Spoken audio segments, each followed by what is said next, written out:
In 2007, a shocking discovery shook the entertainment world. Hollywood Truth magazine claimed to have found a secret notebook belonging to Burt Lancaster, one of the Golden Age's most respected stars. Inside was no memoir, no gentle reflection on a lifetime of film. Instead, it contained a chilling blacklist, the names of fellow icons he described as the most malicious people Hollywood ever produced. Why would Lancaster, a man admired for his integrity, choose to expose these secrets in his final years? And what truths were hidden behind the glamorous facades of old Hollywood's brightest stars? Tonight, we open the notebook and reveal the dark legacies of 7 legends who defined and defiled the Golden Age. Elizabeth Taylor, The Hidden Storm. Elizabeth Taylor dazzled audiences with beauty and talent, but Lancaster wrote of her as a storm behind the eyes. On the set of Cleopatra in 1962, she famously locked herself away for nearly 14 hours over a costume color dispute, halting production and costing thousands. When the director demanded she return, Taylor hurled a glass of wine at his face. But tantrums were only part of the story. Lancaster claimed Taylor mastered the art of manipulation. Her marriages weren't fairy tales, they were battlefields. With Richard Burton, she allegedly absorbed control of his career, bending producers to their will. She understood her value and she weaponized it. To Lancaster, she wasn't just a starlet with a temper. She was Hollywood's queen of manipulation, reshaping the industry with iron will wrapped in velvet charm. Kirk Douglas, Predator in Human Skin. Kirk Douglas was the face of cinematic heroism, from Spartacus to countless leading roles. Yet Lancaster described him as a predator beneath the costume. His influence allegedly extended far beyond the screen. He meddled in casting decisions, pressured producers, and punished those who refused him.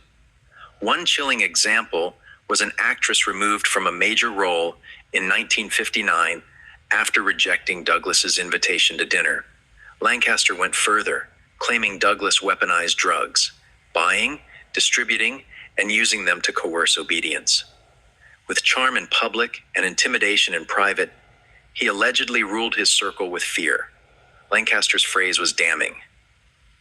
A predator in human skin. To audiences, Douglas symbolized defiance and freedom, but to Lancaster, he was a man who would destroy anyone daring to oppose him. Natalie Wood, Tears as a Weapon. Natalie Wood embodied fragility, but Lancaster believed it was calculated. According to him, her tears were tools.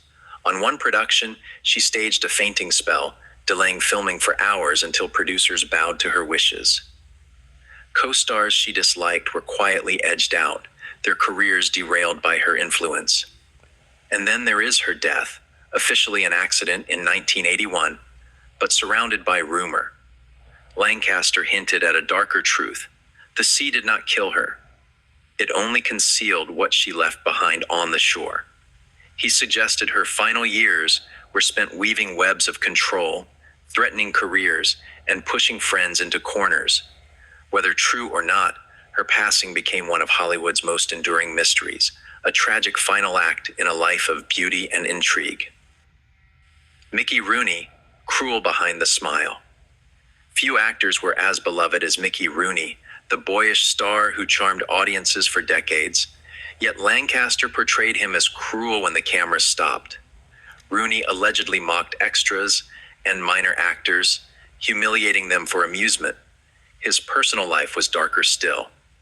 Lancaster claimed Rooney treated his wives as prisoners in their own homes. One incident in 1967 allegedly saw Rooney slap his wife on set for being late, shocking the crew into silence. Behind the cheerful mask, Lancaster wrote, was a man who fed on control and humiliation. For millions, Rooney was comedy incarnate. But for those close to him, he was a tormentor hiding in plain sight.